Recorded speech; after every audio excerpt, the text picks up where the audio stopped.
Fashion পূজা। যখন মেয়েরা এমন পরিবেশে থাকে যেখানে পরপুরুষের তীক্ষ্ণ লোলুপ দৃষ্টি সবসময় তাদের দিকেই নিবদ্ধ থাকে, তখন মেয়েরাও এমন মনোভাব লালন করে যে পরপুরুষ তার প্রতি আকৃষ্ট হোক, তার রূপ সৌন্দর্য দেখে মুগ্ধ হোক, তার রূপের প্রশংসা করুক, খোলামেলা লাইফস্টাইলের গণকীর্তন করুক। এই উদ্দেশ্যে মেয়েরাও সেজেগুজে সবসময় ফিটফাট হয়ে থাকে, নিজেকে জান্নাতি হুর বানিয়ে পরিবেশন করতে চায়। কথা বলার সময় নরম স্বরে কোমলতা বজায় রেখে আকর্ষণীয় ভঙ্গিতে কথা বলে, চলনে বলনে রাজকীয় ভাব ফুটিয়ে তোলে। কবির ভাষায়, দর্শকদের উপর যেন আছড়ে পড়ে বিজলির চমক, যে পথে চলো তুমি সে পথে দেখি আগুনের ঝলক।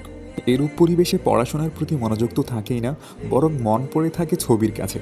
অন্তর থেকে আল্লাহর ভয় উঠে যায়। গুনাহের প্রতি ঘৃণা জাগার পরিবর্তে অন্তরে গুনাহের আফসোস সৃষ্টি হয়।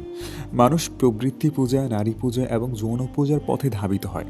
নারীরা ফ্যাশন পূজায় উৎসর্গিত হয়ে যায়। শেষ পরিণতি এই হয় যে যুবক যুবতী উভয়ই আল্লাহর ইবাদত থেকে বিমুখ হয়ে অনেক দূরে সরে যায়। বই এখন যৌবন যার, পৃষ্ঠা 137।